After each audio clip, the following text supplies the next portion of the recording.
Marcus Green shivered as the icy wind tore through the fabric of his undershirt, his shoes and jacket discarded at the base of the police cruiser.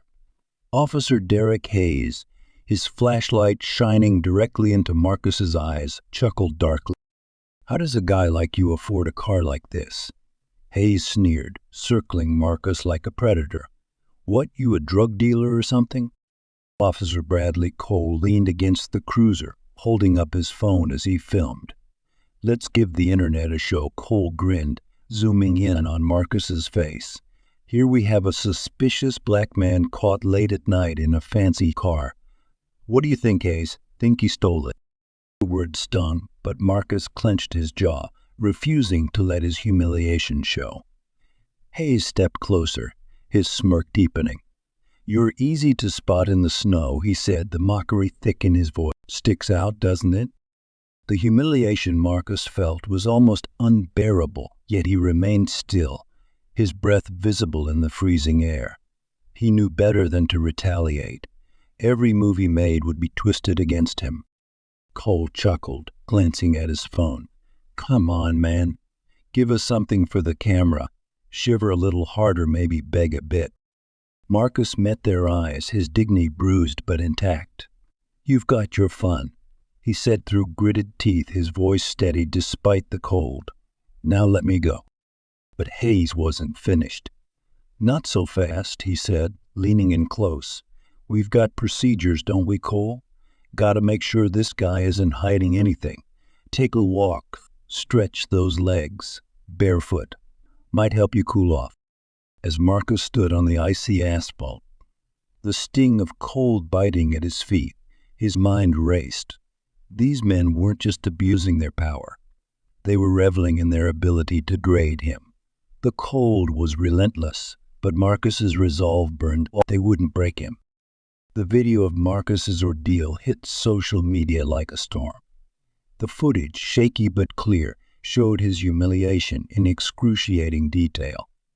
Within hours, the hashtags Justice for Marcus and Andracism policing began trending, sparking a firestorm of anger. At the heart of the movement was Gabriela Torres. Standing on the steps of City Hall, a megaphone in hand, she rallied the community. "This isn't just about Marcus," she declared, her voice ringing with passion. "This is about every person who has faced injustice at the hands of those who are supposed to protect us. We demand accountability. We demand change." Protesters of all races gathered, their chants echoing through the city streets. Signs reading "Stop police brutality" and "No justice," no peace waved in the air, their messages loud and clear. Meanwhile, inside his office, Marcus sat in silence, the weight of the video's impact pressing heavily on him. His phone buzzed. It was Officer Priya. "Chief," Priya's voice was hushed. "I need to tell you something. Hayes and Cole are trying to intimidate the witnesses who filmed the video. They're trying to cover their tracks." Marcus gripped the phone tighter, his jaw setting in determination. "Not this time," he said firmly. "They won't get away with it." The firestorm outside mirrored the fire in his heart. Marcus knew this wasn't just about his humiliation. It was about standing against a system that had gone unchecked for far too long. The conference room buzzed with tension as officers filed in, their murmurs echoing off the stark white walls. Marcus Green, the newly appointed police chief, stood at the head of the long table, his expression composed but his eyes burning with. At the center of the storm were officers Hayes and Cole, their postures defiant, flanked by a few loyal allies. Marcus waited until the last officer took their seat before beginning. His voice, calm but firm, cut through the murmur like a blade. "I've called this meeting because an incident has come to my attention that strikes at the heart of what this department is supposed to stand for."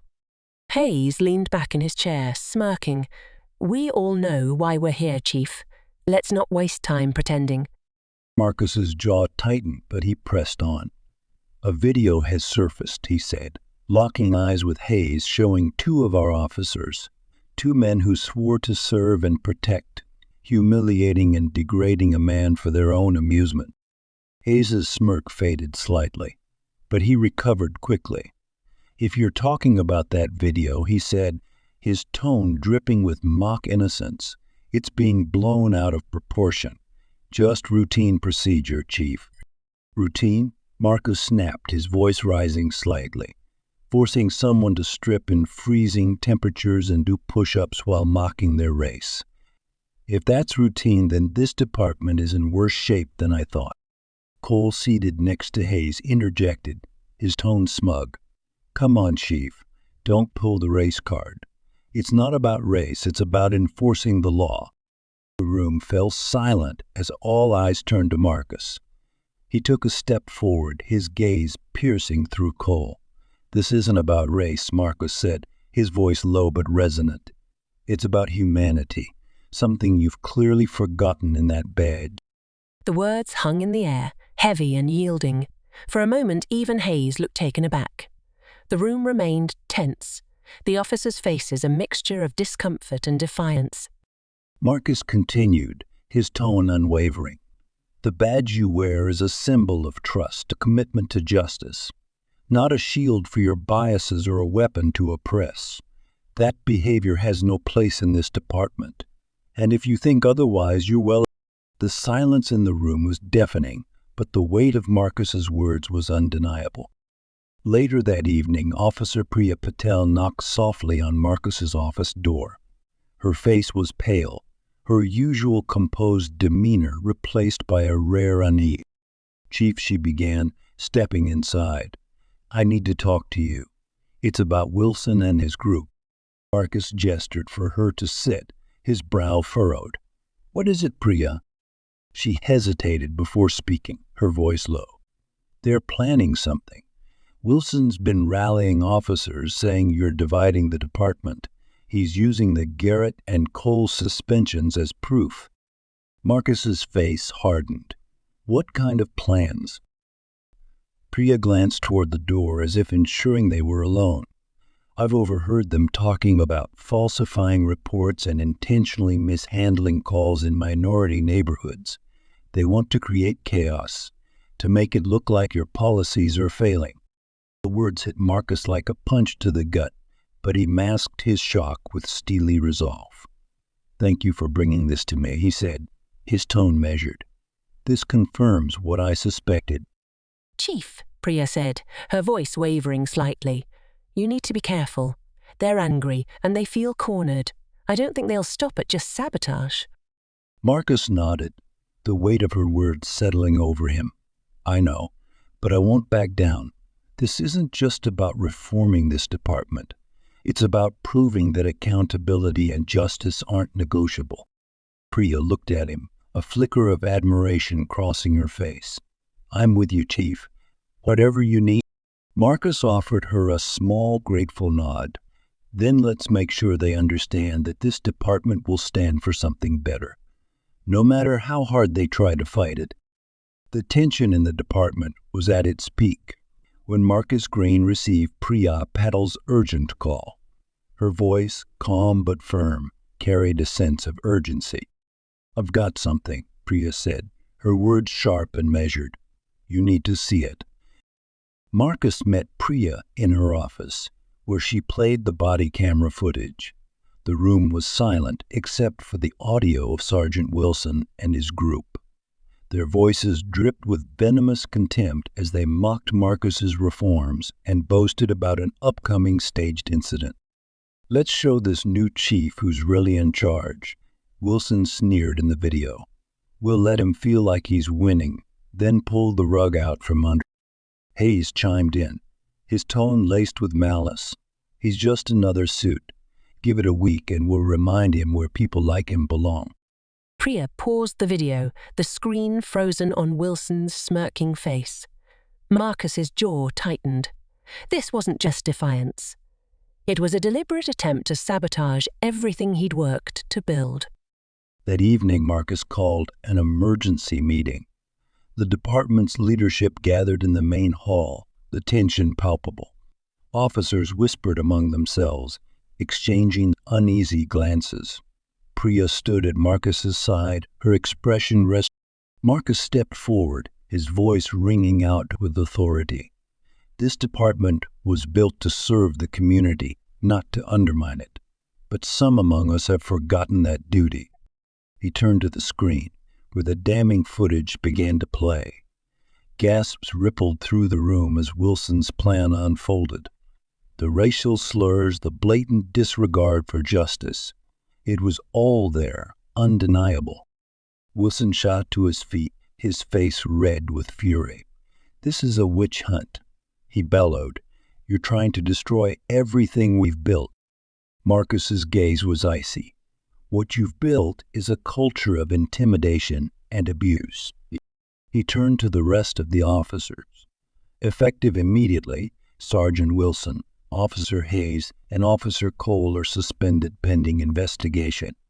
This department will no longer tolerate abuse of power, racism, or corruption." The room erupted in murmurs.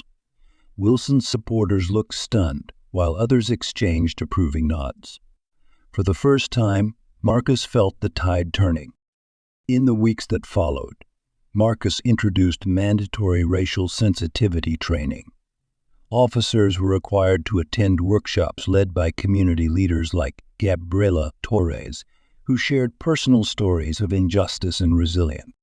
"You're not just enforcers," Gabriela told them during one session. "You're protectors.